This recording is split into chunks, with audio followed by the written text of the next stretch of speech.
nom du Père et du Fils et du Saint-Esprit, la paix soit avec vous. Bienvenue à vous tous. Merci Nicolas, merci à toute l'équipe de Sainte-Marguerite qui a, tout au long de cette année, grâce à cette chapelle, pu permettre à beaucoup de Marseillais de découvrir ce lieu et d'y exprimer leur dévotion envers Saint-Joseph. Et aujourd'hui, nous terminons cette année, puisque c'est l'année Saint-Joseph, elle se termine le 8 décembre, mais c'est plus pratique. Maintenant que Marseille commence à comprendre qu'il y a ici, en ce lieu, quelque chose de très important pour sa vie de foi, eh bien nous continuerons à accueillir, Nicolas le dira, les pèlerinages. Je voudrais vous saluer, vous qui représentez la mairie ici. Merci beaucoup de votre présence. Si vous n'aviez pas été là, nous ne serions pas là. Cette chapelle ne serait plus utilisable. Et donc c'est grâce à vous que cette démarche spirituelle tout au long de l'année a pu avoir lieu. Et il me tenait à cœur que vous puissiez être invités. Et je suis très heureux que vous ayez pu venir ce matin. Soyez donc le bienvenu. Nous demandons au Seigneur d'accueillir nos vies, de les regarder avec bonté, et tout en reconnaissant notre péché, de lui demander sa miséricorde.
De savoir quel était ce bruit qu'on entendait, mais c'est le moulin de la crèche. Alors ça va. Je vous propose, puisque nous sommes ici dans cette chapelle à la fin de cette année Saint-Joseph, je vous propose de retenir, et pour notre vie aussi, que cela puisse nous guider, surtout dans le contexte où nous sommes, quelques-unes de ces qualités de Saint-Joseph. Saint-Joseph, comme vous le savez, est un type dont on ne parle pas. La Bible n'en dit quasiment rien. Quelques mots chez Luc et surtout chez Matthieu, mais c'est tout et rien d'autre. Et pourtant, c'est pour l'Église quelqu'un d'extrêmement important, puisque c'est lui que Dieu a choisi pour qu'il soit père de son Fils. La première chose que je retiens de Joseph, c'est son écoute. C'est pas sans lien d'ailleurs avec cette attitude de Dieu qu'on a entendue dans les textes qui nous ont été lus, le texte de l'Évangile où Jésus dit combien il voit, qu'il a pitié, qu'il est saisi de compassion par rapport à ces foules qui sont comme des brebis sans berger. Et puis aussi ce qu'on avait entendu dans le livre d'Isaïe, lorsque le prophète disait « Eh bien, le Seigneur, quand tu crieras, le Seigneur se penchera vers toi, et dès qu'il t'aura entendu, il te répondra. » Vous voyez ce prophète Isaïe qui accompagne le peuple dans une période très difficile, et qui, tout en lui redisant l'exigence de la droiture et de la fidélité à la loi, lui dit aussi qu'en dépit des épreuves qu'il traverse, le Seigneur reste là à l'écouter. Et le Seigneur, quand tu crieras, il se penchera vers toi, et dès qu'il t'aura entendu, il te viendra en aide. Écoutez. Au fond, les Juifs et les chrétiens confessent que c'est le geste de Dieu. Et c'est déjà toute une révolution, ça. Dieu parle, bien sûr, mais il écoute. Rappelez-vous pour Moïse, j'ai entendu les cris du peuple sous les chefs de corvée. J'ai entendu la misère de mon peuple. C'est ce qui donne confiance à chacune et chacun d'entre nous, que même si ici personne ne nous écoute, Dieu écoute. Et Dieu ne laisse personne sans prendre soin, écouter son cri et non pas résoudre ses problèmes, mais venir avec lui et l'accompagner sur le chemin. De Joseph, il suffirait de reprendre l'évangile de Matthieu pour voir que ce qui le caractérise, c'est l'écoute. Joseph, il dit rien. Dans l'évangile, vous pouvez chercher une parole de Joseph, il n'y en a pas. En revanche, on vous dit, Joseph dormait, et dans son songe, il entendit, il se leva, et il accomplit.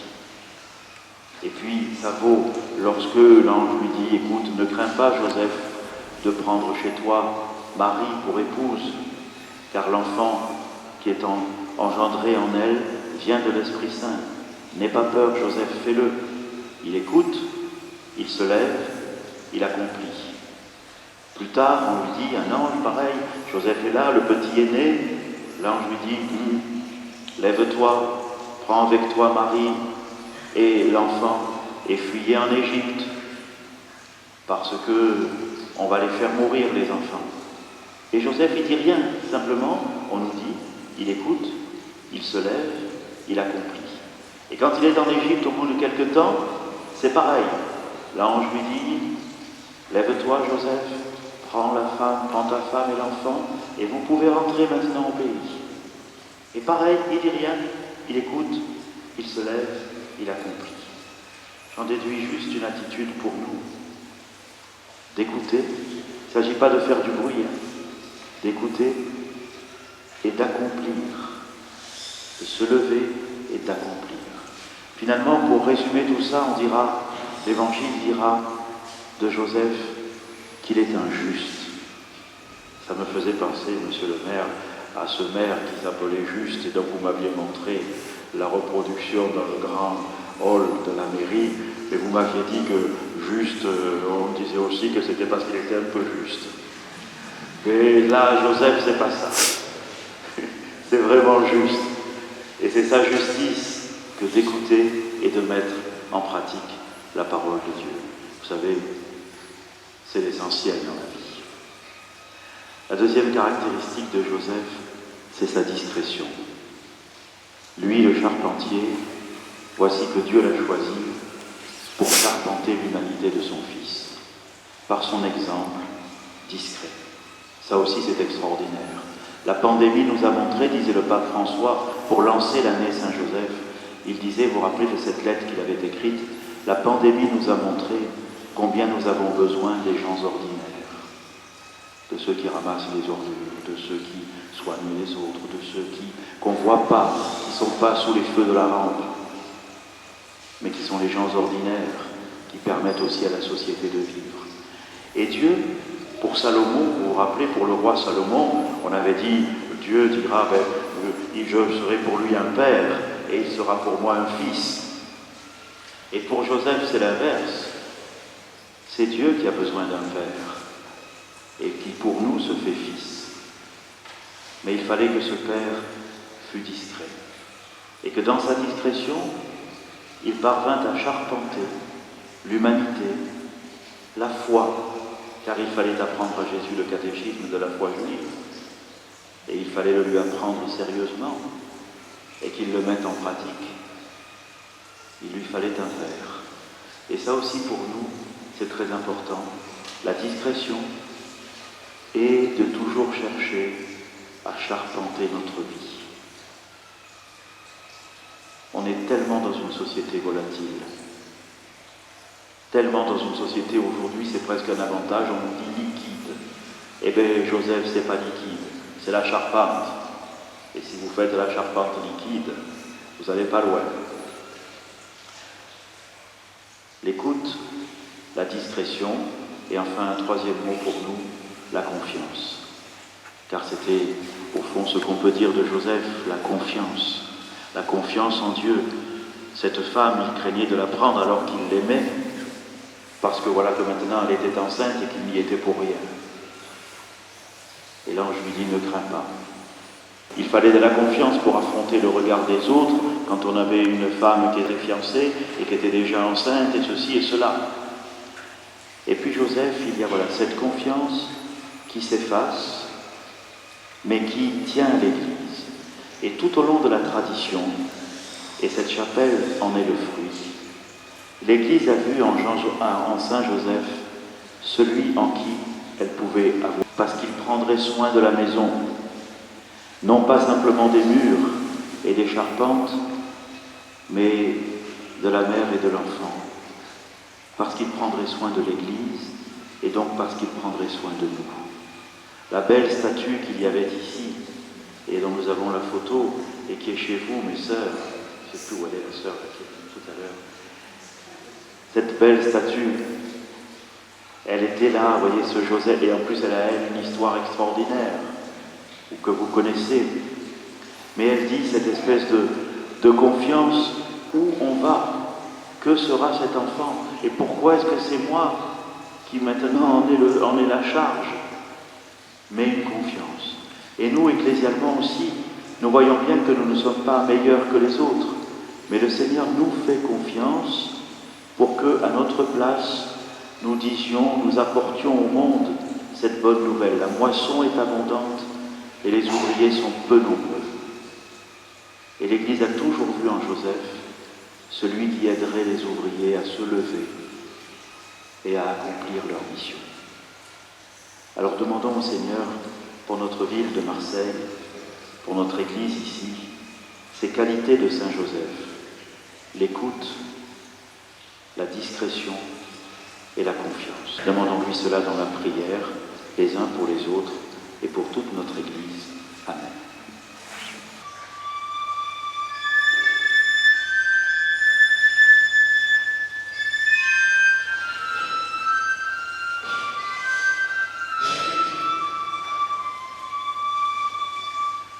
Présentons maintenant au Seigneur les prières de notre Assemblée.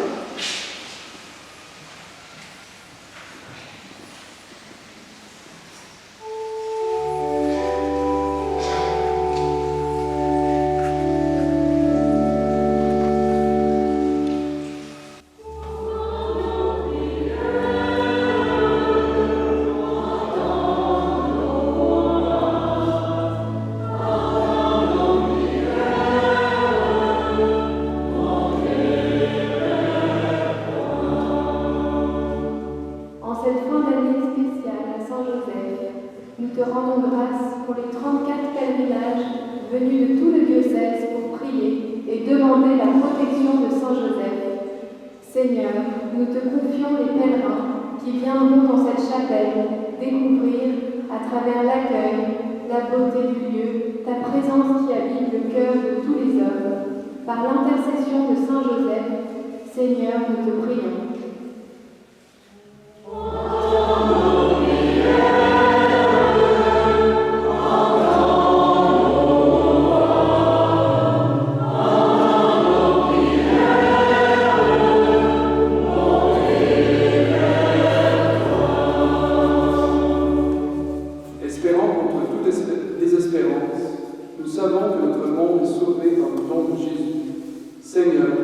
Donne à chacun de nous de témoigner de ton amour en disciple missionnaire.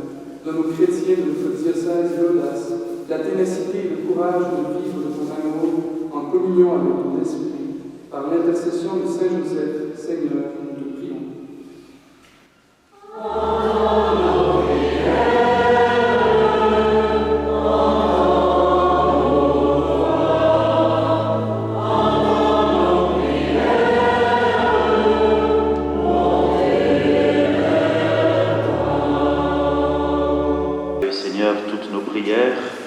Celles des pèlerins qui se sont succédés dans cette chapelle, celles qu'ont exprimées en notre nom Joséphine et Louis, celles que chacune et chacun d'entre nous porte dans son cœur. Toi qui sais ce qui est bon pour nous et qui veux le bien de toute l'humanité, daigne nous exaucer par Jésus le Christ notre Seigneur. Il me revient, frères et sœurs, de vous dire merci. Merci pour cette belle année Saint-Joseph. Mais ce n'est pas une clôture, nous ne fermons pas la chapelle aujourd'hui. Elle continue d'être ouverte, encore plus, puisque la crèche que nous allons bénir dans un instant va permettre pendant tout ce mois de Noël, jusqu'en janvier, d'être ouverte chaque jour et accueillir encore des pèlerins, des visiteurs.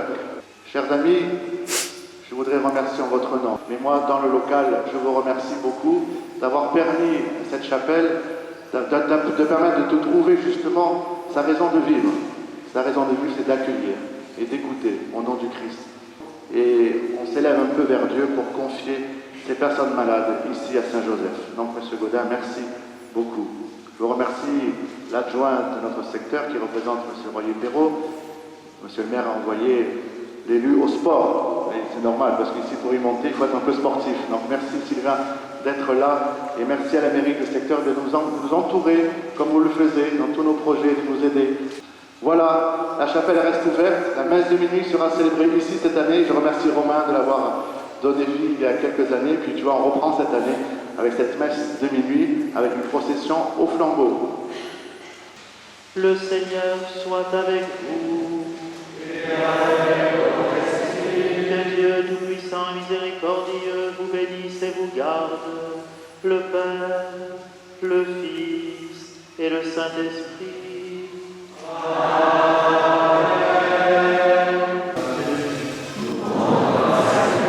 Et d'abord, on va à la crèche.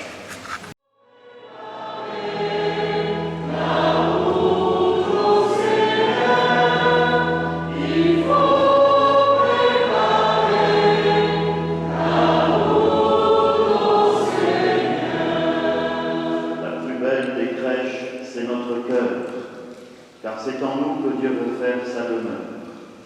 Comme cadeau, il nous offre sa lumière pour tous ceux et celles qui attendent avec impatience que leurs ténèbres se dissipent. Il apporte l'espérance à toutes les personnes qui rêvent de fraternité, de justice et de solidarité. Il fait don de sa paix et de son amour à toutes les familles qui ont des blessures à guérir ou de grandes joies à partager. Oui, nous nous approcherons de la crèche et nous préparerons nos cœurs à accueillir l'Emmanuel, Dieu avec nous. Seigneur notre Dieu, tu as pétri de tes doigts l'argile de la terre pour en faire l'homme, ta créature la plus belle. Tu as envoyé ton Fils pour sauver l'humanité. Nous t'en prions, bénis aussi ces santons pétris de nos mains dans la mer argile, qu'ils soient dans la crèche, la prière muette de notre foi, et que la joie de Noël nous maintienne dans ton amour. Par Jésus